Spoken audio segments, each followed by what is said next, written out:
നമസ്കാരം, എല്ലാ പ്രേക്ഷകർക്കും ലൈഫ് ബീറ്റ്സിലേക്ക് സ്വാഗതം. ലൈഫ് ബീറ്റ്സിൽ നമ്മുടെ ഇന്നത്തെ വിഷയം സ്ത്രീകളും ജീവിതശൈലിയും. ഇതേക്കുറിച്ച് നമ്മോട് കൂടുതൽ സംസാരിക്കുവാനും നിങ്ങളുടെ സംശയങ്ങൾക്ക് മറുപടി പറയാനുമായി ഇവിടെ നമ്മോടൊപ്പം ഉള്ളത് തിരുവനന്തപുരം പേരൂർക്കട പുനർജനി ഹോസ്പിറ്റലിലെ മാനേജിംഗ് ഡയറക്ടറും ചീഫ് ഗൈനക്കോളജിസ്റ്റുമായ ഡോക്ടർ സ്വീറ്റിയാണ്. ഡോക്ടർ സ്വീറ്റിക്ക് ലൈഫ് ബീറ്റ്സിലേക്ക് സ്വാഗതം. നമസ്കാരം. ഡോക്ടർ, സ്ത്രീകളുടെ ജീവിതശൈലി കൊണ്ട് അവർക്ക് വളരെ നല്ല കാര്യങ്ങളും വരാം, ഈ രോഗങ്ങൾ പോലെയുള്ള മോശം കാര്യങ്ങളും വരാം. സ്ത്രീകൾ പൊതുവെ എങ്ങനെ ജീവിക്കണമെന്ന് ഡോക്ടറുടെ അഭിപ്രായത്തിൽ നമ്മുടെ അറിവിനും വേണ്ടിയിട്ട് ഡോക്ടർ ഒന്ന് പറഞ്ഞു തരും. ജീവിതത്തിനെ കുറിച്ച് പറയും മുമ്പേ എല്ലാവർക്കും എൻ്റെ മനസ്സു നിറഞ്ഞ പൊന്നോണ ആശംസകൾ. എല്ലാ കേരളീയർക്കും ഞാൻ ഒത്തിരി നല്ല ഓണം എല്ലാവർക്കും ഉണ്ടാകട്ടെ. സർവേശ്വരൻ എല്ലാവരോടും ഈ ഓണത്തിനോടൊപ്പം ഈ വർഷം കൂടെ ഉണ്ടാകട്ടെ എന്ന് പ്രാർത്ഥിക്കുന്നു. അതിനോടൊപ്പം തന്നെ നമ്മൾ ഒരിക്കലും മറക്കാൻ പാടില്ലാത്ത നമ്മുടെ അധ്യാപികരുടെ ദിനമാണിന്ന്, ടീച്ചേഴ്സ് ഡേ. അപ്പോൾ ഇത്രയധികം നമ്മളെ ഈ നിലയിൽ എത്തിച്ചതിൽ മാതാപിതാ ഗുരു ദൈവം എന്ന് പറയുമ്പോൾ നമ്മുടെ അധ്യാപകർ, അവർ teachers have a great role in making each one of us. So അപ്പം എൻ്റെ പല ടീച്ചേഴ്സിനെയും ഒക്കെ ഞാൻ ഈ സമയത്ത് ഓർക്കുന്നു. അവർക്ക് അറിയാതെ തന്നെ മനസ്സുകൊണ്ട് നന്മയും എല്ലാം വരട്ടെ എന്ന് പ്രാർത്ഥിച്ചുകൊള്ളുന്നു. സോ എല്ലാ ടീച്ചേഴ്സിനും എല്ലാ സ്റ്റുഡൻസിൻ്റെ അടുത്തും ഞാൻ ടീച്ചേഴ്സ് ഡേയും വിഷ് ചെയ്തുകൊള്ളുന്നു. സോ അതോടൊപ്പം നമ്മുടെ ടോപ്പിക്ക് തുടങ്ങാം. ഇന്ന് ഓണം ആയതുകൊണ്ട് തന്നെ രസകരമായ എന്നാൽ ഒത്തിരി അറിയേണ്ട ഒരു കാര്യം തുടങ്ങാമെന്ന് വിചാരിച്ചു. ജീവിതശൈലി എന്ന് പറയുമ്പം നമ്മൾ ഒരു സ്ത്രീയുടെ ജീവിതശൈലി എന്ന് പറയുമ്പോൾ നമ്മൾ അവരുടെ ഉണർത്ത് എഴുന്നേൽക്കുന്ന സമയം തൊട്ട് തുടങ്ങാം. അതായത് ഉറക്കം. ഇപ്പോൾ സാധാരണഗതിക്ക് 8 മണിക്കൂറെങ്കിലും മിനിമം ഉറങ്ങണം എന്നാണ് പറയുന്നത്. ജീവിതശൈലി ശരിക്കുമുള്ള കറക്റ്റായിട്ടുള്ള, നമ്മളെല്ലാം കറക്റ്റായിട്ട് പറയുമ്പോഴത്തേക്കും 8 മണിക്കൂർ ഉറങ്ങണം എന്നുള്ളതൊരു ജീവിതശൈലിയാണ്. എല്ലാത്തിന്റെയും 8 മണിക്കൂറെങ്കിലും എന്ന്. അത് 6 മണിക്കൂർ വരെ ആയാലും വലിയ ദോഷമൊന്നും വരാറില്ല. പക്ഷെ നമ്മൾ ഇപ്പോൾ കാണുന്ന എന്താണ്, 11-12 മണി വരെയൊക്കെ TV കാണും. അത് കഴിഞ്ഞിട്ട് ആയിരിക്കും കിടക്കുന്നത്. പക്ഷേ ജോലി നിമിത്തം അവർക്ക് 5-6 മണിക്ക്, അല്ലെങ്കിൽ കുട്ടികളെ സ്കൂളിൽ അയക്കാനോ അങ്ങനെയൊക്കെ 5-6 മണിക്ക് എഴുന്നേൽക്കാൻ വരും, ഹസ്ബൻഡിനെ വിടാനോ ഒക്കെ. അത് വീട്ടമ്മമാരുടെ. അല്ലാതെ ജോലിക്ക് പോകുന്ന സ്ത്രീകളായാലും അവര് കമ്പ്യൂട്ടറിൽ ഇങ്ങനെ കുറെ നേരം, ഞാൻ ഒത്തിരി പേരുടെ ശീലങ്ങൾ കണ്ടിട്ടുണ്ട്. ഒത്തിരി പേര്, എൻ്റെ ഫ്രണ്ട്സ് തന്നെ ഒത്തിരി പേര് അവര് ഈ കമ്പ്യൂട്ടറിൽ വർക്ക് ചെയ്യും ഒത്തിരി നേരം. മേ ബി 2 o'clock കമ്പ്യൂട്ടറിൽ ഇരുന്ന് കഴിഞ്ഞാൽ പിന്നെ സമയം പോകുന്ന അറിയില്ല എന്നാണ് എല്ലാവരും പറയുന്നത്. 2 മണി 3 മണി വരെയൊക്കെ ഇരുന്ന് കഴിഞ്ഞിട്ട് അപ്പോഴാണ് പിന്നെ ഓർക്കുന്ന, അയ്യോ ഉറങ്ങിയിട്ട് എണീക്കണമല്ലോ എന്ന്. അപ്പം 2 മണിക്ക് ഉറങ്ങിയിട്ട് പിന്നെ അതേപോലെ തന്നെ 6 മണി 7 മാക്സിമം 6-7 ഒക്കെ എണീക്കും. അപ്പം 4 മണിക്കൂർ ഉറക്കം, 5 മണിക്കൂർ ഉറക്കം, ഇങ്ങനെയൊക്കെ ആകെ കൂടി കിട്ടുന്നവരുള്ളൂ. അപ്പൊ അതൊരു ജീവിതശൈലിയിൽ വളരെ ദോഷം ചെയ്യുന്നൊരു സാധനം. നമുക്ക് എങ്ങനെ ഭക്ഷണം നമ്മൾ ടോട്ടലി അവോയ്ഡ് ചെയ്യുന്നു, അല്ലെങ്കിൽ മോശ ഭക്ഷണം കഴിക്കുന്നു, നമ്മുടെ ജീവിതശൈലി അത് എങ്ങനെ അഫക്റ്റ് ചെയ്യണോ അതിന്റെ ഈക്വൽ ആയിട്ട് തന്നെ നമ്മൾ അത് പലരും ആലോചിക്കാറില്ല. അത് നമ്മുടെ ദിനചര്യയെ വളരെയധികം, പിന്നെ അങ്ങോട്ട് നമ്മൾ അന്നത്തെ ദിവസം ചെയ്യുന്ന എല്ലാ കാര്യങ്ങളെയും അത് തീർച്ചയായിട്ടും ബാധിക്കും. നമ്മൾ തന്നെ അറിയാതെ ഒരു ടയർഡ്നെസ്, അത് ആദ്യം രാവിലെ ജോലി ചെയ്യുമ്പം നമുക്കറിയില്ല, പിന്നെ ഉച്ചയോടടുക്കുമ്പം ഫറ്റീഗ് എന്ന് പറയും നമുക്ക്, സ്ലീപ്പ് ഫറ്റീഗ്, അതായത് സ്ലീപ്ലെസ്നെസിന്റെ ഫറ്റീഗ് അത് വരും. ഉച്ചയൊക്കെ ആകുമ്പോഴത്തേക്കും പിന്നെ ഒട്ടും വയ്യ. പിന്നെ ഈ ഓഫീസിലൊക്കെ പോകുന്ന സ്ത്രീ 3-4 മണിയൊക്കെ ആകുമ്പോഴത്തേക്ക് അവർക്ക് ഒന്നും ചെയ്യണ്ടെന്ന്. അതാണ് പല ഓഫീസുകളിലും ജോലിയൊന്നും നടക്കാത്തത്. അതൊരു സംഭവമാണ്. ഉച്ചയ്ക്ക് ശേഷമുള്ള ജോലികളൊക്കെ കണക്കാണ്. അപ്പോഴത്തേക്കും അത് ഈ ശരിക്കുള്ള 6 മണിക്കൂറെങ്കിലും മിനിമം, 8 എന്ന് പറയുന്നത് ഏറ്റവും നല്ല പീരീഡാണ്. അത്രയെങ്കിലും പറ്റിയില്ലെങ്കിൽ 6 മണിക്കൂറെങ്കിലും ഉറങ്ങാൻ ഉള്ള സമയം കൊടുത്തിട്ട് വേണം നമ്മൾ ബാക്കി എല്ലാത്തിലേക്കും കടക്കാനുള്ളത്. അപ്പോൾ അത് ഈ മുമ്പോട്ടായാലും പിമ്പോട്ടാക്കിയാലും അത് വളരെ വളരെ ഇമ്പോർട്ടൻ്റ് ആണ്. കഴിയുന്നത് നേരത്തെ ഉറങ്ങി നേരത്തെ എണീക്കുക എന്നുള്ളതാണ് ഏറ്റവും നല്ല ഇത്. ദിനചര്യയിൽ ഏറ്റവും നല്ല ശീലം എന്ന് പറയുന്നത് അതാണ്. Early bird gains the twig എന്ന് പറയും. സോ അതല്ല, അങ്ങനെ അല്ലെങ്കിൽ പോലും ഇന്നത്തെ കാലത്ത് എല്ലാവരും കുറച്ച് ലേറ്റ് സ്ലീപ്പേഴ്സ് ആണ്. ബിക്കോസ് പലരുടെയും വീട്ടിലെത്തി പല കാര്യങ്ങളും കഴിയുമ്പോൾ തന്നെ 10-11 മണി ആവുന്നുണ്ട്. അതിനുശേഷം അവർക്കെന്ന് ചെയ്യാൻ എന്തെങ്കിലും വർക്ക് കാണും. ഒരു 1 മണി വരെ 12 മണിക്കൊക്കെ കിടന്നാൽ പോലും അറ്റ്ലീസ്റ്റ് 6-7 വരെയെങ്കിലും ഒക്കെ 1 മണിക്കെങ്കിലും കിടന്നിട്ട് ഒരു 7 മണിക്ക് എണീക്കുന്ന അങ്ങനെ ഒരു ഏതെങ്കിലും വെക്കണം. അറ്റ്ലീസ്റ്റ് 12 മണിക്കെങ്കിലും കിടക്കണം എന്നുള്ളത് വയ്ക്കുക. നമുക്ക് പ്രാക്ടിക്കലായിട്ടല്ലേ പറയാൻ പറ്റുള്ളൂ. അപ്പോൾ ഒരു 12 മണിക്ക് കിടന്നിട്ട് ഒരു 6-6:30 7 മണിക്കൊക്കെ എണീറ്റാൽ നമുക്ക് ഏകദേശം എനിക്ക് തോന്നുന്നു പ്രാക്ടിക്കലായിട്ട് കാര്യങ്ങളൊക്കെ നടത്താൻ പറ്റുമായിരിക്കും. സോ അങ്ങനെയെങ്കിലും ചെയ്യണം. പിന്നെ അതേപോലെ ജോലി നിമിത്തം ഈ നൈറ്റ് ഡ്യൂട്ടി ചെയ്യുന്ന കോൾ സെന്റേഴ്സിൽ വർക്ക് ചെയ്യുന്നവര്, ടെക്കീസ്, എഞ്ചിനീയേഴ്സ്, ഒത്തിരി പേര് നൈറ്റ് ഡ്യൂട്ടി ചെയ്യുന്നവര്, ഡോക്ടേഴ്സ് നൈറ്റ് ഡ്യൂട്ടി ചെയ്യുന്നവര്, ഇങ്ങനെയൊക്കെ ഉള്ളവർക്ക് ഈ ലോങ് നൈറ്റ്സ് ചെയ്യുന്നവര്, ഈ റൂട്ടീനായിട്ട് ചെയ്യുന്നവര്, അവർക്കും ഇത് ബാധകമാണ്. ഡോക്ടർ, നമുക്കൊരു കോൾ ഉണ്ട്. ഹലോ, ലൈഫ് ബീറ്റ്സിലേക്ക് സ്വാഗതം. ആരാണ് സംസാരിക്കുന്നത്? ഇത് ലക്ഷ്മിയാണ്, കഴക്കൂട്ടത്തുനിന്ന്. ലക്ഷ്മി ഡോക്ടർ ചോദിച്ചോളൂ. ലക്ഷ്മി. Hello madam. പറഞ്ഞോളൂ ലക്ഷ്മി. ഞാൻ ഫസ്റ്റ് മാരേജ് കഴിഞ്ഞിട്ടിപ്പോ 10 മാസമായി. ഞാൻ പ്രഗ്നന്റ് ആയിരുന്നു. 3 months ആയപ്പോ അബോർട്ട് ആയി. ബ്ലീഡിങ് ഉണ്ടായിരുന്നു. അത് ഹെമാറ്റോമ ഉണ്ടാന്ന് പറഞ്ഞായിരുന്നു. അങ്ങനെ അബോർട്ട് ആയി. അത് കഴിഞ്ഞ് 3 months കഴിഞ്ഞ പിന്നെ പീരീഡ്സ് വന്നത്. പക്ഷെ പിന്നെ 1 മാസം കഴിഞ്ഞ് പിന്നെ പീരീഡ്സ് വന്നില്ല. അങ്ങനെ ഹോസ്പിറ്റലിൽ പോയപ്പോ സിസ്റ്റ് ഉണ്ടെന്ന് പറഞ്ഞു ഓവറിയില്. എന്ത് സിസ്റ്റം? അപ്പൊ കഴിഞ്ഞ മാസം എന്ത് സിസ്റ്റം എന്നറിയാമോ? എന്ത് സിസ്റ്റം? എന്ത് തരം? Polycystic ovary. Polycystic ovary. Okay, polycystic ovary മനസ്സിലായി. അത് കഴിഞ്ഞ് ഫോളിക്കുലർ സ്റ്റഡി നടത്തിയായിരുന്നു. പക്ഷെ പ്രഗ്നന്റ് ആയില്ല. ഈ മാസവും അങ്ങനെ ഫോളിക്കുലർ സ്റ്റഡി നടത്താന്ന് പറഞ്ഞു. ഇല്ലെങ്കിൽ IUI ചെയ്യാന്ന് പറഞ്ഞു. ഓക്കെ, ഫോളിക്കുലർ സ്റ്റഡിയിൽ ഓവുലേഷൻ ഉണ്ടോ? ശരിക്കാവുന്നുണ്ടോ? ഉണ്ട്. അപ്പൊ പിന്നെ ഓവുലേറ്റിംഗ് PCO ആണ്. സോ കുറച്ച് അപ്പൊ പിന്നെ കുഴപ്പമില്ല, ട്രൈ ചെയ്യാന്നുള്ളതേ ഉള്ളൂ. കുറച്ച് ഓവുലേഷൻ ഇൻഡക്ഷൻ ഒക്കെ കൊടുത്തിട്ട് ട്രൈ ചെയ്യാന്നുള്ളതേ ഉള്ളൂ.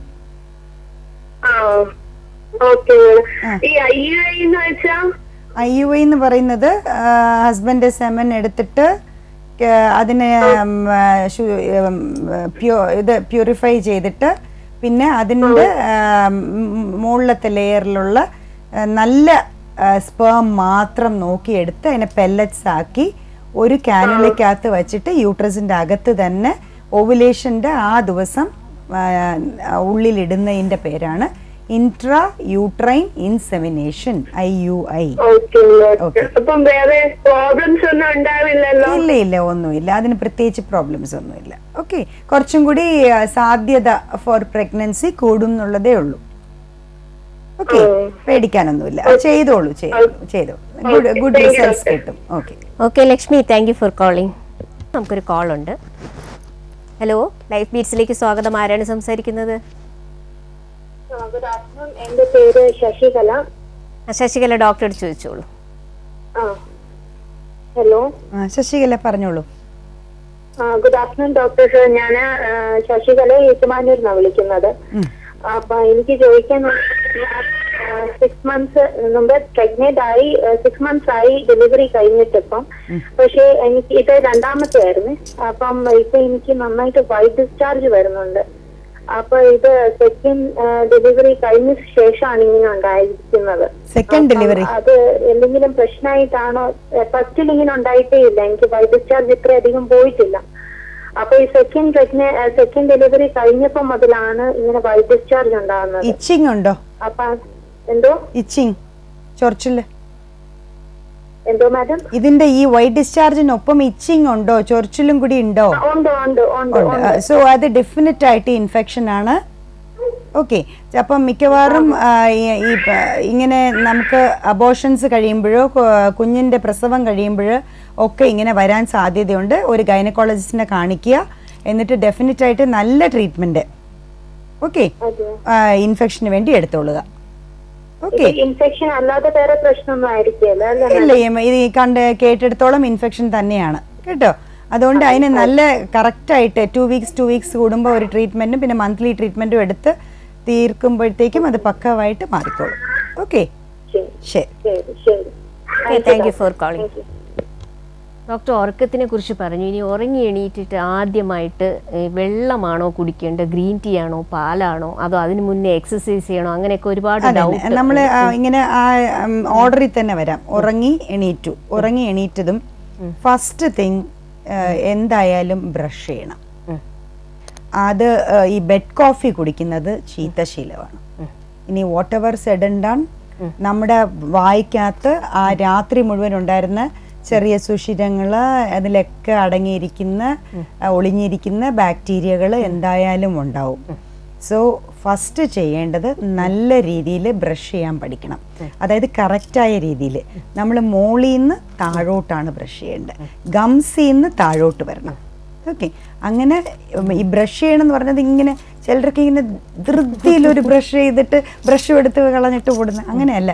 ബ്രഷിങ് വളരെ സോഫ്റ്റ് ആയിട്ട് ചെയ്താൽ മതി. വളരെ ഒരു ചെറിയ ഒരു മിനിറ്റ് മതി. അത് ബ്രഷ് ചെയ്യണത് അപ്പ് ആൻഡ് ഡൗൺ മൂവ്മെന്റിൽ ചെയ്യുക, ഇന്റേണലിയും ചെയ്യുക. പിന്നെ ഇവിടെ ഈ അറ്റങ്ങളിലേക്ക് നമ്മുടെ ബ്രഷ് എത്തണം. സോ അതുവരെ ചെയ്യുക. അപ്പം കാവിറ്റീസ് ഉണ്ടാവാതെ നോക്കുക. So first thing whatever said and done, മുഖം നല്ല തണുത്ത വെള്ളത്തിൽ കഴുകുക, എന്നിട്ട് ബ്രഷ് ചെയ്യുക. അത് കഴിഞ്ഞിട്ട് നല്ലോണം ഈ മൗത്ത് വാഷ് യൂസ് ചെയ്യണവരാണെങ്കിൽ അത് കഴിഞ്ഞ് ഒരു മൗത്ത് വാഷും കൂടി യൂസ് ചെയ്തിട്ട് വരാം. വന്നിട്ട് ഫസ്റ്റ് തിങ് ഒരു 1/2 ലിറ്റർ വെള്ളം കുടിക്കാമെങ്കിൽ അത് നമ്മുടെ ദേഹത്തിന് വിചാരിക്കണേനെക്കാട്ടിലും ഒരുപാട് ഗുണം. നമ്മൾ 1 ലിറ്റർ വരെ പറയാറുണ്ട്.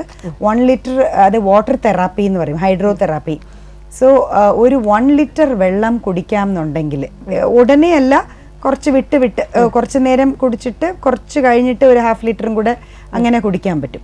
അങ്ങനെ കുടിക്കാമെങ്കിൽ നമുക്കിപ്പോൾ 1 ലിറ്റർ ബോട്ടിൽസ് കിട്ടാറുണ്ട്. അങ്ങനെ കുടിക്കാൻ നല്ല പ്യുവർ വാട്ടർ, നല്ല ഓൺലി ഫിൽറ്റേർഡ് വാട്ടർ അല്ലെങ്കിൽ തിളപ്പിച്ചാറിയ നല്ല വെള്ളം അങ്ങനെ കുടിക്കാമെങ്കിൽ നമുക്ക് ഏകദേശം 50% രോഗങ്ങളെ മാറ്റി നിർത്താൻ പറ്റും.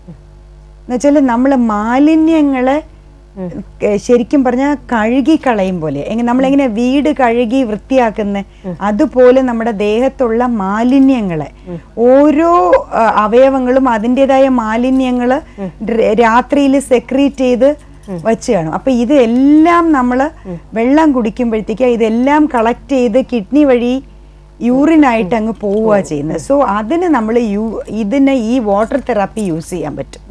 സോ ഏറ്റവും നല്ല രീതിയിൽ ആരോഗ്യം സംരക്ഷിക്കണമെങ്കിൽ ഫസ്റ്റ് തിങ് ഈ 1 ലിറ്റർ ഓഫ് വാട്ടർ കുടിക്കണം. 1 ലിറ്റർ കുടിക്കാൻ ബുദ്ധിമുട്ടുള്ളവർക്ക് അറ്റ്ലീസ്റ്റ് ഒരു 5-6 ഗ്ലാസ് എങ്കിലും 4-5 ഗ്ലാസ് എങ്കിലും കുടിക്കാൻ പറ്റണം. സോ അത് ഏറ്റവും ഇമ്പോർട്ടൻറ്റ്. അത് കഴിഞ്ഞിട്ട് കുറച്ചു നേരം റെസ്റ്റ് ചെയ്യോ അല്ലെങ്കിൽ കുറച്ചൊരു 5-6 മിനിറ്റ് വല്ല പേപ്പർ വായിക്കോ ഒക്കെ ഉള്ള ശീലങ്ങളുണ്ടല്ലോ. അത് കഴിഞ്ഞിട്ട് ഒരു എക്സസൈസ് പറ്റുമെങ്കിൽ ഇപ്പൊ ട്രെഡ്മില്ലോ എന്തെങ്കിലും വീട്ടിലുണ്ടെങ്കിൽ, ഇപ്പൊ ലേഡീസ് ആയതുകൊണ്ട് മിക്കവരെയും കണ്ടു കഴിഞ്ഞാൽ ആഫ്റ്റർ ചൈൽഡ് ബർത്ത് എല്ലാവർക്കും നല്ല വണ്ണമുണ്ട് അല്ലേ. ഇപ്പൊ നമുക്ക് അവരുടെ ബിഫോർ ആൻഡ് ആഫ്റ്റർ ഫോട്ടോസ് എടുത്ത് നോക്കിയാൽ ഈ കുട്ടി തന്നെയാണോ ഇത് എന്നല്ലേ നമുക്ക് തോന്നുന്നത്. നമ്മള് കേരളീയര് മിക്ക പെൺകുട്ടികളെയും നോക്കുമ്പം അതിന് മുമ്പേ കണ്ട കുട്ടിയേ അല്ല പിന്നെ കാണുന്നത്. അതും ഏജൊന്നും അധികം ആയി കാണില്ല. മേ ബി 23-25 2 കുട്ടികളായി കഴിഞ്ഞാൽ at 28-30 she's fully out of shape. ഒരു ഭയങ്കര തടിയൊക്കെ വെച്ച ഒരു ഏജ്ഡ് ആയിട്ടുള്ള ഒരു ഷേപ്പ്. അത് തീർച്ചയായിട്ടും മോശമായ ഒരു പ്രവണതയാണ്. ഒത്തിരി അസുഖങ്ങൾ നേരത്തെ വരാനുള്ള ഒരു പ്രവണതയാണ്. ഒരിക്കലും നമ്മൾ അത് സപ്പോർട്ട് ചെയ്യുകയും ചെയ്യില്ല. അത് അവരവർ വിചാരിച്ചാൽ തീർച്ചയായിട്ടും നമുക്ക് അത് തടയാൻ പറ്റും. അതൊരു ബാഡ് ഒരു ട്രെൻഡാണ്. ഇങ്ങനെ ഈ പ്രസവ ശുശ്രൂഷ എന്ന് പറഞ്ഞിട്ട് ഒത്തിരി ഫാറ്റി ഫുഡ്സ് കൊടുത്ത് കുട്ടികളെ ഇങ്ങനെ തടി വെപ്പിക്കുക എന്ന് പറയുന്നത് ഒരു വീട്ടുകാർക്കും അത് ചേർന്നതല്ല. അപ്പോൾ കൊടുക്കാൻ പോണത് ന്യൂട്രീഷ്യസ് ഫുഡായിരിക്കണം, അതാണ് വേണ്ടത്. അപ്പോൾ ആ ഒരു അങ്ങനെ വന്നു പോയി എന്ന് വെച്ചോളൂ. അപ്പോൾ വന്നു കഴിഞ്ഞാൽ ഇപ്പം നമ്മൾ എന്താ ചെയ്യേണ്ടത്? ഒരു 15 minutes അത്രയും മതി, അല്ലെങ്കിൽ 20 minutes എക്സസൈസ് എന്ന് പറഞ്ഞ് ചെയ്യുമ്പം അതിൻ്റെതായ രീതി ചെയ്യണം. അല്ലാതെ ഇപ്പോൾ ഒരു ട്രെഡ്മില്ലോ അല്ലെങ്കിൽ സൈക്കിളോ എന്തെങ്കിലും ഒരു വീട്ടിൽ വേണം, എന്തെങ്കിലും മിനിമം വാങ്ങിച്ചു വെക്കുക. അതിപ്പം മെയിൽസിനും ചെയ്യാം, ഹസ്ബൻഡിന് ചെയ്യാം, വൈഫിന് ചെയ്യാം, കുട്ടികൾക്ക് ചെയ്യാം. അതൊരു ട്രെൻഡാക്കി മാറ്റാം. So that is A good one. അപ്പോൾ അത് ഒരു ബേസിക് ആയിട്ട് നമ്മൾ ചെയ്യേണ്ടത് ഒരു 15 to 20 minutes പ്രോപ്പർ ഷൂ ഇടണം ഫസ്റ്റ്. ഫീമെയിൽസ് അറിയേണ്ട ഒരു കാര്യത. പിന്നെ ഒരു പ്രോപ്പർ ഡ്രസ്സിങ്ങും വേണം. ഒരു നല്ല ഒരു ട്രാക്ക് സൂട്ടോ പാൻറ്റോ എന്തെങ്കിലും ഇട്ടിട്ടായിരിക്കണം ചെയ്യേണ്ടത്. വളരെ ടൈറ്റ് ഡ്രസ്സും ആയിരിക്കാൻ പാടില്ല. കോട്ടൺ ഇട്ടിട്ട് വേർപ്പ് തങ്ങി നിൽക്കാനും പാടില്ല. നാളെ ഫംഗൽ ഇൻഫെക്ഷനോ ഒന്നും വരുത്താതിരിക്കാൻ വേണ്ടി അതും എല്ലാം നോക്കിക്കൊണ്ട് വേണം. പറ്റുമെങ്കിൽ ഒരു നല്ലൊരു എക്സ്പേർട്ടിന്റെ അഡ്വൈസ് എടുത്തിട്ട് ചെയ്യണം. തിരിച്ചു വരാം ഡോക്ടർ. ഒരു കോൾ ഉണ്ട്. ഹലോ, ലൈഫ് ബീറ്റ്സിലേക്ക് സ്വാഗതം. ആരാണ് സംസാരിക്കുന്നത്? കൊല്ലത്തിൽ നിന്ന് സുനിതയാണ് സംസാരിക്കുന്നത്. സുനിത, ഡോക്ടറോട് ചോദിച്ചോളൂ. കൊല്ലത്തുനിന്നാണ്. ഹലോ, ഡോക്ടറോട് ചോദിച്ചോളൂ സുനിത. ഹലോ സുനിത, ഡോക്ടറെ അടുത്ത് ചോദിച്ചോളൂ. എനിക്ക് ഒരു മോളുണ്ട്. അപ്പം ഫസ്റ്റിലത്തെ സിസേറിയൻ ആയിരുന്നു. അതിന്റെ അടുത്ത കുഞ്ഞുടനെ ഇനി കുഴപ്പമില്ലോണ്ടെന്നറിയാനായിട്ട് വിളിച്ചതാ. സുനിത കുറച്ചും കൂടെ ക്ലിയർ ആയിട്ട് പറയാമോ? കുഞ്ഞിന് 8 വയസ്സാണ്. കുറച്ചും കൂടെ ഒന്ന് ക്ലിയർ ആയിട്ട് പറയാമോ? കുഞ്ഞിന് 8 വയസ്സായിരുന്നു. ഇതിന് അടുത്ത കുഞ്ഞ് ഉടനെ ഉണ്ടാകുന്ന കുഴപ്പമില്ലോണ്ട് 1 വയസ്സ്. ഉണ്ടാകുന്ന ശ്രമിക്കാനായിട്ട് സിസേറിയൻ ആയിരുന്നു. 1 വയസ്സാണോ?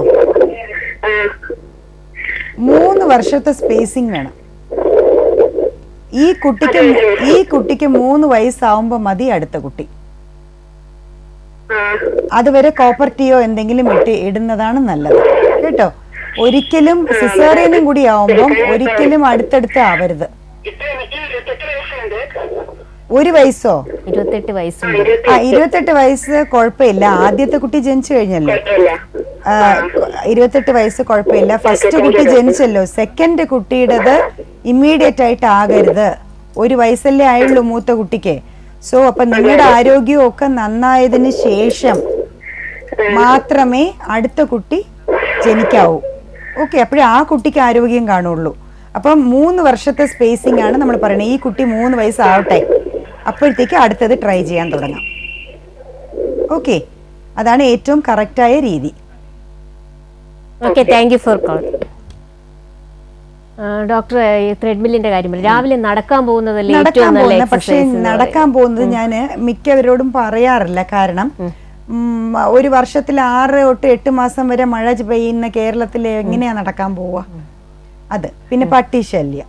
ഇപ്പൊ ഇങ്ങനെയൊക്കെ പ്രാക്ടിക്കലായിട്ട് നമ്മൾ പറയും. ഞാനിപ്പോ പ്രാക്ടിക്കലായിട്ടുള്ള കാര്യമായി പറയുന്നത്. ഇതെല്ലാം ഉള്ളപ്പോ പിന്നെ ആരാ ധൈര്യമായിട്ട് നടക്കാൻ പോകാൻ പോണ റോഡിൽ കൂടെ? പിന്നെ റോഡിലൂടെ നടക്കാൻ പോകുമ്പോൾ പാഞ്ഞു വരുന്ന വണ്ടികള്. സോ എല്ലാം കൊണ്ടും ചോദിച്ചോട്ടെ ഡോക്ടർ, സ്ത്രീകളെ എക്സസൈസ് ചെയ്യാൻ തുടങ്ങുന്നതിന് മുന്നേ ഇത് കേട്ടിട്ട് പലരും തുടങ്ങും. അതിന് മുന്നേ ഒരു ഫിസിഷ്യനെ കാണേണ്ട കാര്യമുണ്ടോ, അതോ സ്വയം നിശ്ചയിച്ച് അങ്ങ് ചെയ്യാം? ഫിസിഷ്യൻ അല്ല, മേ ബി ഒരു ഇതിന്റെ ട്രെയിനേഴ്സ് ആരെങ്കിലും ഒരാളെ കാണാം. അല്ല, എന്തെങ്കിലും ഹാർട്ടിന് പ്രോബ്ലം ഉള്ളവർക്കൊന്നും അങ്ങനെ അത് വേണമെങ്കിൽ ദഹിക്കാൻ, അല്ലെങ്കിൽ അവർക്ക് ഒരു ഗൈനക്കോളജിനെ തന്നെ കാണാം. കണ്ടിട്ട് അവര് ബേസിക് ഹോർമോൺസ് എല്ലാം ഒന്ന് നോക്കാം. ഹോർമോൺസ് ഒക്കെ നോക്കിയിട്ട് കൊളസ്ട്രോള്, ഷുഗർ ഇതെല്ലാം ഒന്ന് നോക്കാം. ഹാർട്ടിന് പ്രോബ്ലം ഉണ്ടോ ഇല്ലെന്ന് ഇതിന് മുമ്പേ തന്നെ അവർ കണ്ടുപിടിച്ച് കാണും. 2 ഡെലിവറി ഒക്കെ കഴിഞ്ഞ സ്ത്രീകളാണ്. അപ്പോൾ ഹാർട്ടിന് പ്രോബ്ലം ഉണ്ടെങ്കിൽ ആ ടൈമിലേ അവർ കണ്ടുപിടിച്ചിട്ടുണ്ടാവും. ഓക്കെ, പിന്നെ നമ്മളാൽ ചെയ്യാന്നുള്ളത് ബേസിക് ഹോർമോൺസ് ചെയ്യും. ഓക്കെ, അപ്പം അങ്ങനെയൊക്കെ ഉള്ള കാര്യങ്ങൾ ചെയ്യുക. സോ വെളിയിൽ നടക്കുക എന്ന് പറയുന്നത് പ്രാക്ടിക്കൽ അല്ലാത്ത കാര്യം. പിന്നെ നമ്മൾ പറഞ്ഞു കൊടുത്തിട്ട് കാര്യമില്ല. സോ പറ്റുന്നത് നമുക്ക് എല്ലാ കാലാവസ്ഥയിലും ചെയ്യാൻ പറ്റുന്ന വീട്ടിനകത്ത് ഒരു ട്രെഡ്മില്ല് വാങ്ങിച്ചു വെക്കുന്നത് ഇന്നത്തെ ഒരു രീതിയിൽ അതൊരു ആവശ്യമായി മാറിയിരിക്കുക.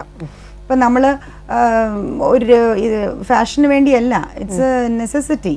അല്ലെങ്കിൽ ഒരു സൈക്കിൾ അറ്റ്ലീസ്റ്റ്, അല്ലെങ്കിൽ വേറെ എന്തെങ്കിലും ഈ ഇതുപോലെ ആർബിട്രക്ക് പോലത്തെ എന്തെങ്കിലും ഒരു സാധനം. സോ എന്തെങ്കിലും ഒന്ന്. പക്ഷെ ഏറ്റവും നല്ലത് ഞാൻ പറയും ട്രെഡ്മില്ലാണ് ഫീമെയിൽസിന്. എന്തെന്ന് വെച്ചാൽ നടക്കുന്ന ഒരു ഫീൽ തന്നെ കിട്ടും. അപ്പൊ നമുക്ക് ഇത്ര മൈൽ നടന്നു, ഇത്ര കിലോമീറ്റർ നടന്നു എന്നുള്ളതും നമുക്ക് 6 കിലോമീറ്റർ എന്ന് വെച്ച് കഴിഞ്ഞാൽ, അല്ലെങ്കിൽ 4 കിലോമീറ്റർ, നമുക്ക് അതിൽ 4 കിലോമീറ്റർ നടക്കാൻ പറ്റും. അങ്ങനെയാണ്. സോ അപ്പൊ നമുക്ക് എല്ലാം അതിൽ അഡ്ജസ്റ്റ്മെന്റ്സ് ചെയ്യാൻ പറ്റും. പതുക്കെ മതിയെങ്കിൽ പതുക്കെ നടക്കാം. അങ്ങനെ ഓരോ ഏജിന് ഏറ്റവും പോലെ നമുക്ക് മാറ്റാൻ പറ്റും. അപ്പോൾ ആ ഒരു ഇപ്പൊ ഞാനൊരു കംപ്ലീറ്റ് ജിം എന്ന് പറഞ്ഞിട്ട് നടത്തുന്നുണ്ട്. ദാറ്റ് ഇസ് അതിൽ നമ്മൾ ഈ ഓരോ രീതിയിലാണ് ചെയ്യുന്നത്. ഫസ്റ്റ് വന്ന ഉടനെ ഈ പറഞ്ഞ പോലെ ഹോർമോൺസ് എല്ലാം ചെക്ക് ചെയ്യും. അതിന് എന്തെങ്കിലും പ്രോബ്ലം ഉണ്ടെങ്കിൽ അത് കറക്റ്റ് ചെയ്തുകൊണ്ടാണ് ആദ്യം തുടങ്ങുന്നത്. പിന്നെ അത് കഴിഞ്ഞിട്ട് നെക്സ്റ്റ് ഡയറ്റ് കൗൺസിലിംഗ്. ഡയറ്റ് പക്കമായിട്ട് അവരിപ്പോൾ കഴിക്കുന്ന ഡയറ്റും നമ്മൾ കൊടുക്കാൻ പോകുന്ന ഡയറ്റും രണ്ടും വേറെ വേറെ ആയിരിക്കും. കാലറിയുടെ ഡിഫറൻസ് കാണും അതിൽ. അതായത് നന്നായിട്ട് കഴിക്കാൻ പറ്റുന്ന ഡയറ്റ് ആയിരിക്കും അവർക്ക് കൊടുക്കുന്നത്, പക്ഷെ അതിന്റെ കാലറി വാല്യൂ വളരെ കുറവായിരിക്കും. അപ്പൊ വയറ് നിറഞ്ഞ പോലെ തോന്നുകയും ചെയ്യും, പക്ഷെ അവര് തടി വെക്കില്ല. പിന്നെ അത് കഴിഞ്ഞിട്ട് ഫ്ലോർ എക്സസൈസ്, യോഗ, പിന്നെ പാസീവ് എക്സസൈസ് ഒന്നുണ്ട്, ട്രെയിനർ തന്നെ ചെയ്ത് കൊടുക്കുന്നത്, അങ്ങനെയുള്ളത്. പിന്നെ മെഷീൻസ്, ടമ്മി ട്രിമ്മിങ്, ഇതെല്ലാം കൂടെ ചേർത്തിട്ടാണ് നമ്മൾ ചെയ്യുന്നത്. സോ ഇതിന് ഒരു 1 മന്തിനുള്ളിൽ 5 to 7 kgs ഒക്കെ കുറയ്ക്കാൻ പാടുള്ളൂ. So that is the real way of reducing weight, the medical way of reducing. എന്ന് വെച്ചാൽ ഇല്ലെങ്കിൽ നമ്മൾ എല്ലാ അവയവങ്ങളും പ്രവർത്തിക്കണം. ഇപ്പൊ ചിലതിൽ ആഡ്സിലൊക്കെ നമുക്ക് കാണാം 20 കിലോ ഒറ്റ മാസം കൊണ്ട് കുറച്ചു. അത് ചെയ്തിട്ടുണ്ടെങ്കിൽ തന്നെ അത് തെറ്റാണ്. എന്താന്ന് വെച്ചാൽ നമുക്ക് വേസ്റ്റിംഗ് വന്നു പോകും. അപ്പോൾ ഒരു ജോലിയും ചെയ്യാൻ പറ്റാത്തൊരവസ്ഥ. ഡോക്ടർ, നമുക്ക് തിരിച്ചു വരാൻ ഒരു കോൾ ഉണ്ട്. ഹലോ, ലൈഫ് ബീറ്റ്സിലേക്ക് സ്വാഗതം. ആരാണ് സംസാരിക്കുന്നത്? ഹലോ, ഞാൻ കൊട്ടാരക്കരയിൽ സുധി. സുധി ഡോക്ടറെ ചോദിച്ചോളൂ. ഹലോ, പറഞ്ഞോളൂ സുധി.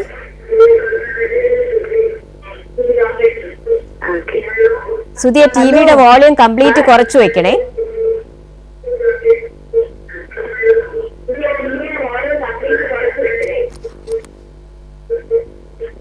എനിക്ക് പീരിയഡ്സ് റെഗുലർ അല്ല. ഞാനിപ്പോ 12th പഠിക്കുന്നത്.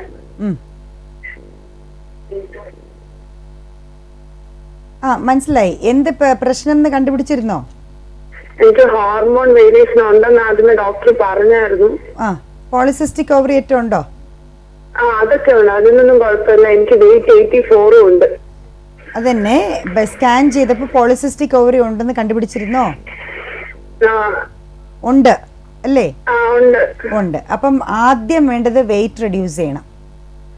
അപ്പം കൊറേ എക്സസൈസ് ഒക്കെ ചെയ്തു. അപ്പം പിന്നെ എനിക്ക് ബോഡിക്ക് ഭയങ്കര പെയിൻ ആയതുകൊണ്ട് പിന്നെ ഞാൻ അത് നിർത്തിയായിരുന്നു. അത് ഈ എക്സസൈസ് ചെയ്യുന്നത് ഒരു അഡ്വൈസ് എടുത്തിട്ട് വേണം ചെയ്യാൻ. നമ്മൾ ചെയ്യുന്ന എക്സസൈസ് ഓവറായി പോവുകയും ചെയ്യരുത്. ഇപ്പൊ ഈ ഹെവി വെയിറ്റ് വെച്ചിരിക്കുന്നവര്, ഒത്തിരി ഉള്ളവര് ഹെവി എക്സസൈസ് ആദ്യമേ തുടങ്ങരുത്.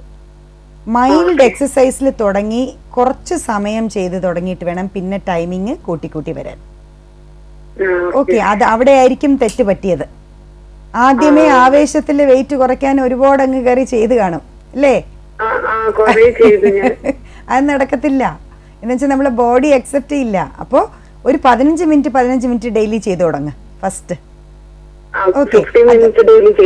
മതി. ഇപ്പൊ ആദ്യം അത് മതി. ഫസ്റ്റ് ആദ്യം അങ്ങനെ ചെയ്യേ. രാവിലെ ഒരു 15 മിനിറ്റ് ഇൻ എംപ്റ്റി സ്റ്റൊമക്ക്, അതേപോലെ വൈകിട്ട് ഒരു 15 മിനിറ്റ് ഇൻ എംപ്റ്റി സ്റ്റൊമക്ക്. ഇങ്ങനെ മതി ഇപ്പൊ ആദ്യം, കേട്ടോ. എന്നിട്ട് ഫുഡ് നല്ല കൺട്രോളിലിരിക്കുക. ഫുഡ് കൺട്രോൾ എന്ന് പറയുമ്പം മധുരമുള്ള സാധനങ്ങൾ, വറുത്തത്, പൊരിച്ചത്, bakery items, junk food, colas, fizzy drinks, ഇങ്ങനത്തെ ഉള്ള എല്ലാം മാറ്റി വെക്കുക. ഇതൊക്കെയാണ് വെയിറ്റ് കൂട്ടിക്കൊണ്ടേയിരിക്കുന്നത്. നമ്മൾ ഈ TV കാണുമ്പോൾ അറിയാതെ കഴിക്കുന്ന കുറേ വറുത്തത് പൊരിച്ചതൊക്കെ ഉണ്ട് അല്ലേ? അതാണ് നമ്മൾ കംപ്ലീറ്റ് മാറ്റി വെച്ചിട്ട് അതിന് പകരം ഒത്തിരി ഫ്രൂട്ട്സ് ഉപയോഗിക്കുക. എന്ത് തരം ഫ്രൂട്ട്സ്? എല്ലാ ഫ്രൂട്ട്സും കഴിക്കുക, ഒന്നും ദോഷമുള്ളതല്ല. Okay, fruits. ഞാനിങ്ങനെ പീരീഡ്സ് റെഗുലർ ആവാൻ വേണ്ടി ടാബ്ലറ്റ് ഒക്കെ കഴിച്ചായിരുന്നു. അപ്പം അതിന്റെ സൈഡ് എഫക്ട് ആണോ എന്നറിഞ്ഞു. എന്റെ ഹെയർ ഒക്കെ ഭയങ്കരമായിട്ട് പൊഴിയുന്നുണ്ട്. അല്ല, അത് ഈ പോളിസിസ്റ്റിക് ഓവറിയുടെ തന്നെ ഹോർമോണിന്റെ പ്രോബ്ലമാണ്. മുടി നല്ലോണം പൊഴിയും. കാര്യം എന്ന് വെച്ചാൽ നമ്മുടെ ഫീമെയിൽസിന്റെ ഇടയിൽ ബോഡിയിൽ മെയിൽ ഹോർമോൺ കൂടുന്നതിന്റെ ഒരു ഇഫക്റ്റ് ആണ്. പിമ്പിൾസ് വരും, പിന്നെ നല്ലോണം വണ്ണം വയ്ക്കും, മുടി പൊഴിയും, മുഖത്ത് മീശയും താടിയൊക്കെ വരും. ദേഹത്ത് നല്ല മുടി വളർച്ച ഉണ്ടാവും. ഇതൊക്കെ ഇതിൽ പലതും പലർക്കും വരാം. ഓക്കെ. പിന്നെ പീരിയഡ്സ് വരത്തേ ഇല്ല, 2-3 മാസം വരില്ല, പിന്നെ എപ്പോഴെങ്കിലും വരുമ്പോഴത്തേക്ക് പിന്നെ നിൽക്കാതെ വരും. ഇങ്ങനെയൊക്കെ ഒത്തിരി പ്രോബ്ലംസ് ഉണ്ടാവും. ഓക്കെ. സോ അപ്പോൾ അത് എല്ലാ രീതിയിലും നമ്മൾ നോക്കിയാലേ ഈ പോളിസിസ്റ്റിക് ഓവറിയെ നിർത്താൻ പറ്റുള്ളൂ, ഒരു കടിഞ്ഞാണിടാൻ പറ്റുള്ളൂ. സോ നല്ല എക്സസൈസ്, ഫുഡ് നല്ല കൺട്രോൾ. ബാക്കിയൊക്കെ കഴിച്ചോ, ഒത്തിരി പയർ വർഗ്ഗങ്ങൾ, ഫ്രൂട്ട്സ്, വെജിറ്റബിൾ സാലഡ്സ്, അതെല്ലാം കഴിച്ചോ, കുഴപ്പമില്ല. ഓക്കെ. ബാക്കി ഇങ്ങനെയുള്ളത് മാറ്റാം. രാത്രിയിലത്തെ ഫുഡ് അങ്ങനെ എന്തെങ്കിലും ഉണ്ടോ? രാത്രിത്തെ ഫുഡ് ഒരുപാട് ആകണ്ടെന്നുള്ളതേ ഉള്ളൂ. ഇപ്പൊ ഇഡ്ലിയോ ദോശയോ എന്തെങ്കിലും, റൈസ് വേണ്ട. പഠിക്കാനൊക്കെ ഭയങ്കര അതിൻ്റെതായ കുറെ കുഴപ്പങ്ങളുണ്ട്, അതാ ചോദിച്ചത്. അല്ല, റൈസ് വേണ്ട, ചോറ് കഴിക്കണത് അവോയ്ഡ് ചെയ്യാം. ഇഡ്ലിയോ ദോശയോ അങ്ങനെ എന്തായാലും 3 numbers. അതല്ലെങ്കിൽ ഓട്സ് ഇഷ്ടമാച്ചാൽ ഓട്സ്, മധുരം ഇല്ലാണ്ട് ഓട്സ് കുടിക്കാം.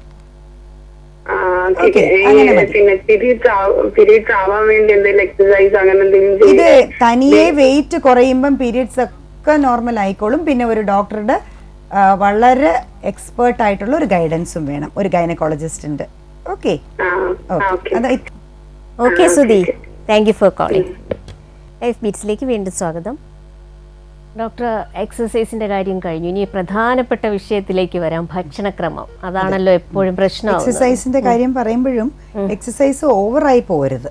എന്താന്ന് വെച്ചാൽ സ്ത്രീകൾക്ക് അതിന് മാത്രം അവര് എക്സസൈസ് ചെയ്യേണ്ട കാര്യമില്ല. ഞാൻ എപ്പോഴും പറയും 5 days a week മതിയെന്ന്. 5 days a week. ആ ദിവസങ്ങളിൽ 15 minutes in the morning, 15 minutes in the evening, അങ്ങനെ മതി. വെച്ചാൽ നല്ല വെയിറ്റ് ചെയ്യുമ്പോഴത്തേക്ക് ഈ പറഞ്ഞ പോലെ ആവേശത്തിൽ ആദ്യം കയറി ചെയ്യും, പിന്നെ കൈ കാലിൽ എടുക്കാൻ വയ്യാതെ വരും. ഡോക്ടർ, നമുക്കൊരു കോൾ ഉണ്ട്. ഹലോ, ലൈഫ് ബീറ്റ്സിലേക്ക് സ്വാഗതം. ആരാണ് സംസാരിക്കുന്നത്? എന്റെ പേര് റിയാന. റിയാന, ഡോക്ടർ ചോദിച്ചോളൂ. പറഞ്ഞോളൂ. ഞാനിപ്പോ പ്രഗ്നന്റ് ആണ്, 7 മാസമായി. അപ്പൊ ഫ്ലൂയിഡ് കുറവാന്ന് പറഞ്ഞ്, അപ്പൊ എല്ലാത്തിനും പറഞ്ഞൊരു പൊടി കഴിക്കുന്നുണ്ട്. പിന്നെ ആഹാരത്തിൽ എന്തൊക്കെ ശ്രദ്ധിക്കണമെന്ന് ഡോക്ടറിന്റെ? ഭക്ഷണ ഫ്ലൂയിഡ് കുറവാണല്ലേ? വെള്ളം നിറയെ കുടിക്കണം. വെള്ളം കുടിക്കുന്നുണ്ട്, 3-4 ലിറ്റർ കുടിക്കുന്നുണ്ട്. കരിക്ക് വെള്ളം. ഓക്കെ. കരിക്കിന്റെ വെള്ളം ഒരു ദിവസം 2-3 എണ്ണം ഒക്കെ കുടിക്കണം. ഓക്കെ. കരിക്കും വെള്ളത്തിലെ കാര്യം പറയാൻ കാര്യം, പൊട്ടാഷ്യം, സോഡിയം എല്ലാം ഉണ്ട് അതിൽ. ഓക്കെ. അപ്പോൾ അത് അബ്സോർബ് ചെയ്ത് പോവാനും ഒക്കെ കൂടുതൽ സാധ്യത നല്ലതാണത്. അതുണ്ട്. പിന്നെ ഈ ഇപ്പോൾ കഞ്ഞിവെള്ളം, ഉപ്പിട്ടത്, അങ്ങനെയൊക്കെ നമുക്ക് കിട്ടുന്ന സംഭവങ്ങൾ, ഫ്രൂട്ട് ജ്യൂസസ് എല്ലാം. ഓക്കെ. പിന്നെ നല്ല എനിക്ക് കഴിഞ്ഞ മാസം പോയപ്പോ 74 കിലോ ആയിരുന്നു, ഇപ്പൊ അത് 77 ആയി. നല്ല കാര്യം. എന്ന് വെച്ചാൽ ബേബിയും ബേബിയുടെ വാട്ടറും അമ്മയുടെ വെയിറ്റും എല്ലാം കൂടെ കൂടിയാലേ ആ ബേബി വളരുന്നുള്ളൂ എന്ന് നമുക്ക് വന്നിട്ട് വിചാരിക്കാൻ പറ്റുള്ളൂ. ഒരു ഗർഭിണി ഗർഭകാലത്ത് 12 തൊട്ട് 15 കിലോ വെയിറ്റ് വയ്ക്കണം നോർമലി. ഓക്കെ. അതാണ് അതിന്റെ. ഇപ്പൊ എന്തായാലും ചെയ്യണ്ട, കാര്യം വെച്ചാൽ വാട്ടർ കുറവാണ്, അതിനോടൊപ്പം ബേബിയുടെ ഗ്രോത്തിനും കുറവ് വരും.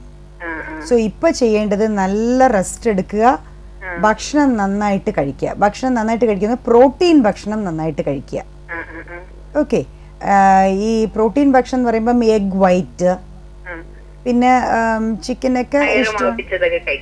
അത് തന്നെ, ചിക്കൻ ഇഷ്ടമാണെങ്കിൽ അധികം അല്ലെങ്കിലും ഒരു ആഴ്ചയിൽ 2-3 പ്രാവശ്യം കുറച്ച് ക്വാണ്ടിറ്റിയിൽ കഴിക്കാം. ബീഫ് മട്ടനൊക്കെ അവോയ്ഡ് ചെയ്താൽ ബാക്കി നല്ല പ്രോട്ടീൻസ്, ഫിഷ് നന്നായിട്ട് കഴിക്കാം.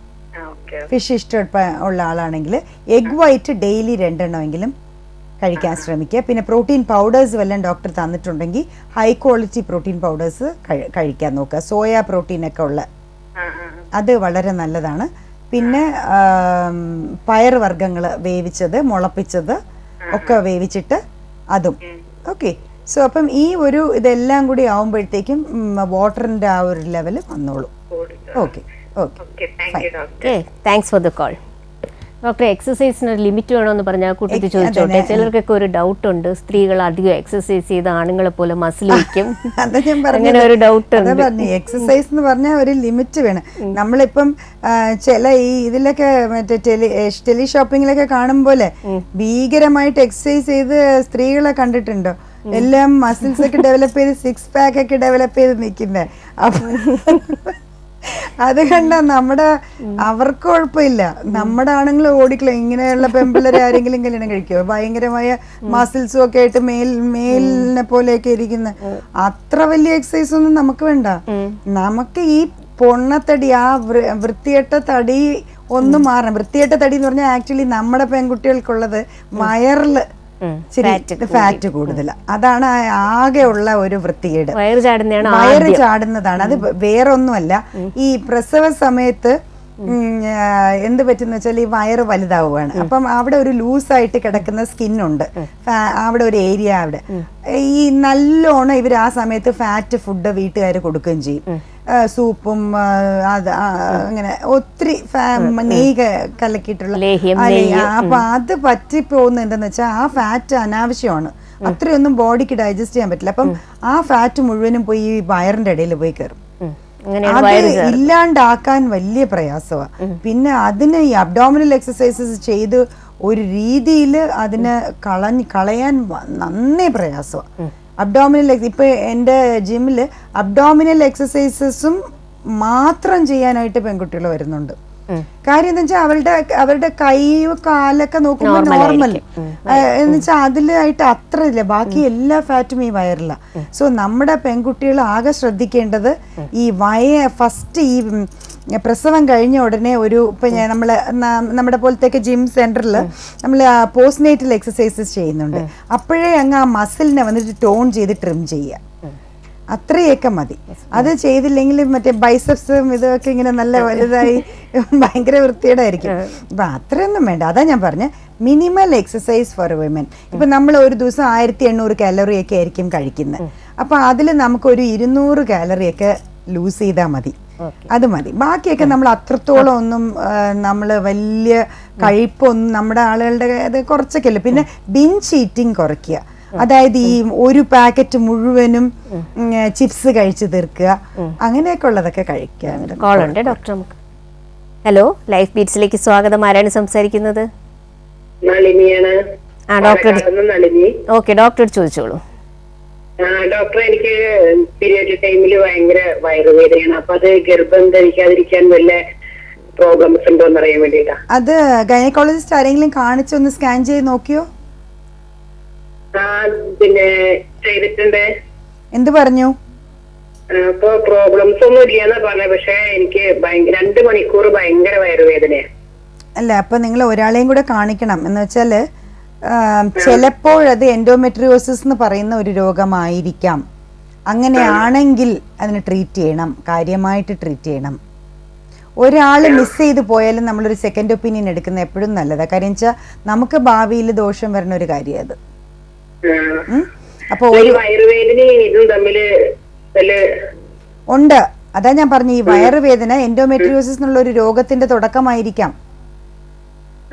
ആ രോഗം വന്ധ്യതയുടെ ഒരു കാരണവുമാണ്. ഇൻഫെർട്ടിലിറ്റിക്ക് ഒരു കാരണമാവാം, കുട്ടികൾ ഉണ്ടാവാതിരിക്കാൻ. സോ കെയർഫുൾ ആയിരിക്കുക. അത് വേറൊരു ഒപ്പീനിയനും കൂടെ എടുത്തോളുക. വലിയൊരു സെന്ററിൽ പോയിട്ട് ഒരു ഒപ്പീനിയൻ എടുക്കുക. ഓക്കെ. പിന്നെ ബ്ലീഡിങ് വരുന്നത് 3 days ആണ് വരുന്നിട്ടുള്ളൂ. അല്ല, ഈ പെയിൻ ഒരു പ്രശ്നമല്ലേ?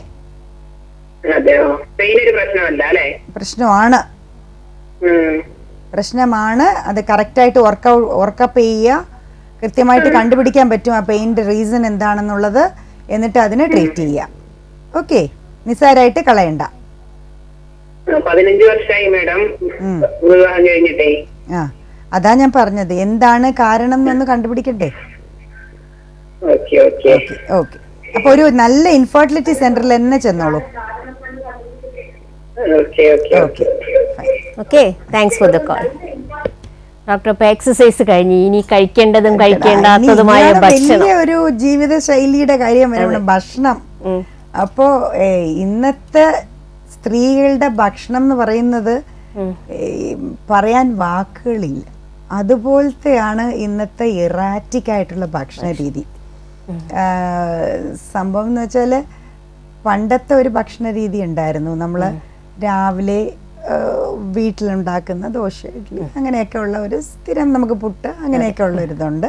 അതും ഒരു ക്വാണ്ടിറ്റിയിലേ കഴിക്കുള്ളൂ. അത് കഴിഞ്ഞിട്ട് ഉച്ചയ്ക്ക് ചോറ്, അതിൻ്റെ കൂടെ മിക്കവാറും മീനൊക്കെ കാണുള്ളൂ മിക്ക വീടുകളിലും. പച്ചക്കറി ഡെഫിനറ്റ് ആയിട്ട് എല്ലാവരും 1-2 കാണും. പിന്നെ മീൻ കാണും. അതായിരിക്കും ആകെ ഉള്ള ഒരു നോൺ വെജിറ്റേറിയൻ എന്ന് പറയുന്ന ഒരു സംഭവം. ബാക്കി ചിക്കനൊക്കെ എനിക്ക് തോന്നുന്നു മാസത്തിൽ ഒരിക്കലൊക്കെയാണ്, ഒരു വലിയ ആഘോഷം പോലെയാണ് ചിക്കൻ വാങ്ങിച്ച് ഒരു തറവാടൊക്കെ എല്ലാവരും ഒരുമിച്ചിരുന്ന സമയത്ത് അങ്ങനെയൊക്കെ ഒരു കോഴിയെ പിടിച്ചുകൊണ്ടുവന്ന് വലിയ സംഭവമായിട്ടൊക്കെ ആയിരിക്കും ചിക്കൻ വെക്കുന്നത്. അപ്പൊ അങ്ങനെയാണ് നമ്മളൊക്കെ ട്രെയിൻഡ് ആയിരിക്കുന്നത്. അതേപോലെ വൈകിട്ട് ലഘുഭക്ഷണമായിരിക്കും അത് വളരെ സയന്റിഫിക് ആയിട്ടാണ് പണ്ടത്തെ ആളുകൾ ജീവിച്ചിരുന്നത്. കാര്യം എന്തെന്ന് വെച്ചാല് പണ്ടൊക്കെ ആണെങ്കിൽ കഞ്ഞിയും പയറും ആയിരിക്കും രാത്രിയിൽ പൊതുവെ. അപ്പൊ അത് ഏറ്റവും ഡൈജസ്റ്റ് ചെയ്യാനും ഏറ്റവും വളരെ വണ്ണം വയ്ക്കുകയോ ഒന്നും ചെയ്യാത്ത ഏറ്റവും നല്ല ഒരു ഫൈബർ ഉള്ള ഒരു ഡയറ്റും ഒക്കെയാണ് ഈ പയറും എല്ലാം ആകുമ്പോൾ. സോ അത് ഏറ്റവും നല്ല ഒരു ശൈലിയായിരുന്നു. പക്ഷെ അതൊക്കെ മാറി ഇപ്പൊ ന്യൂക്ലിയർ ഫാമിലീസ് ആയി. പിന്നെ ഈ പറഞ്ഞ പോലെ അതൊന്നും ന്യൂക്ലിയറും പോയിട്ട് ഇപ്പോൾ ഒറ്റയ്ക്ക് ഒരു ഫ്ലാറ്റില് ജോലി ചെയ്യണ പയ്യന്മാര് പെൺകുട്ടികള് എല്ലാം തനിച്ച് താമസിക്കുന്ന ഒരു അവസ്ഥയായി. അവർക്ക് കുക്ക് ചെയ്യാനോ ഒന്നിനും സമയമില്ല. അപ്പം സംഭവം നടക്കുന്നത് മുഴുവൻ ഇപ്പൊ ഇങ്ങനെയാണ്. രാവിലെ എന്തെങ്കിലും ഒരു ഫ്രിഡ്ജിനകത്ത് ഒരു സാധനം എന്തെങ്കിലും വാങ്ങിച്ചുകൊണ്ട് വന്ന് വെക്കുക, അതിനെ ഹീറ്റ് ചെയ്യുക. അങ്ങനെ ഹീറ്റ് ചെയ്ത് ഉടനെ കഴിക്കാൻ പറ്റുന്ന ഫുഡ് ഇപ്പോൾ ഉണ്ട്. അപ്പോൾ അതിനെ വാങ്ങിച്ചിട്ട് കൊണ്ടുവന്ന് ഹീറ്റ് ചെയ്യുക. അത് മിക്കവാറും പിസ്സ, ബർഗേഴ്സ് അങ്ങനെയുള്ളതായിരിക്കും. അപ്പോൾ അത് കഴിക്കുക. ഇപ്പം ഈ കമ്പ്യൂട്ടറിൽ ഇരിക്കുമ്പോൾ മുഴുവനും അമേരിക്കൻ ഒരു കൾച്ചറാണ് നമുക്ക് കിട്ടിക്കൊണ്ടേയിരിക്കുന്നത്. സോ നമ്മുടെ ഫുഡിലും കംപ്ലീറ്റ് കിട്ടുന്നത് അമേരിക്കൻ കൾച്ചറാണ്. അപ്പോൾ ഈ നമ്മൾ ഒരുപാട് പേര് ശരിക്കും പറഞ്ഞാൽ നമ്മുടെ ഒരു സംസ്കാരം തന്നെ ഈ ഫുഡിന്റെ കാര്യത്തിൽ മറന്നുപോയി എന്നാ തോന്നുന്നത്. ചോദിച്ചാൽ അമ്മമാരോട് ചോദിച്ചാൽ എൻ്റെ മോന് പീച്ചയാണ് ഇഷ്ടം. പിന്നെ എനിക്ക് പീച്ച വേണം എന്ന് പറയുന്ന കുട്ടികൾ ഇത്രേ ഉള്ളൂ. പീസയ്ക്ക് എനിക്ക് പീച്ച മതി എന്ന് പറഞ്ഞു. അപ്പം അതിനെ വരെ ട്രെയിൻ ചെയ്തിരിക്കണ ഇത് കേട്ട് കേട്ട്.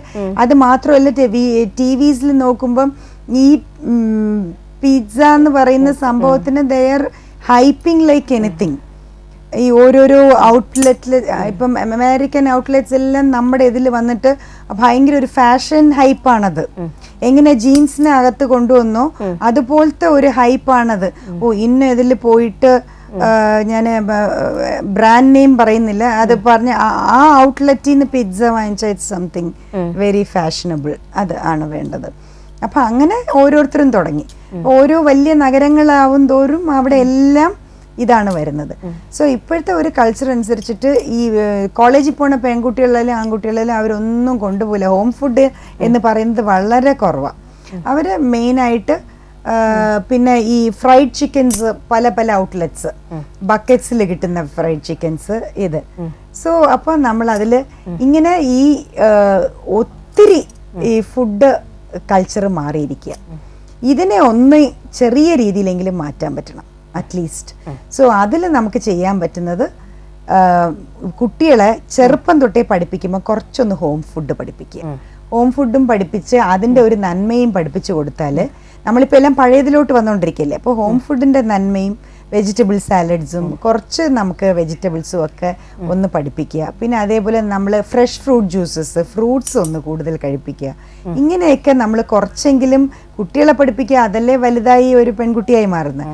സോ അതൊക്കെ ആണെങ്കിൽ ഈ ആവശ്യമില്ലാത്ത ഒരു തടി തീർച്ചയായിട്ടും മാറിക്കിട്ടും. ഒരു ഹെൽത്തി ലൈഫിലേക്ക് പോകാൻ പറ്റും. ജീവിതശൈലി വളരെ നീറ്റാവും. ഈ പൊണ്ണത്തടിക്ക് വേണ്ടി ഇനി എല്ലാ ജിമ്മിലും ഓടിക്കൊണ്ട് നടക്കേണ്ട കാര്യം. ഡോക്ടർ, നമ്മുടെ ഇന്നത്തെ സമയം കഴിയാറായി. സോ ഞാൻ പറയുന്ന എത്രയേ ഉള്ളൂ, just have A mild exercise, good sleep and balanced diet and nutritious diet, and you can live long, healthy and A fantastic life. Once again, all of you, a happy Onam. എല്ലാ പ്രേക്ഷകർക്കും എൻ്റെയും life ബീറ്റ്സിൻ്റെ അണിയറ പ്രവർത്തകരുടെയും പേരിൽ ഹൃദയം നിറഞ്ഞ ഓണാശംസകൾ. അടുത്ത ആഴ്ച ഇതേ സമയം പുതിയൊരു വിഷയവുമായി വീണ്ടും കാണാം. നമസ്കാരം.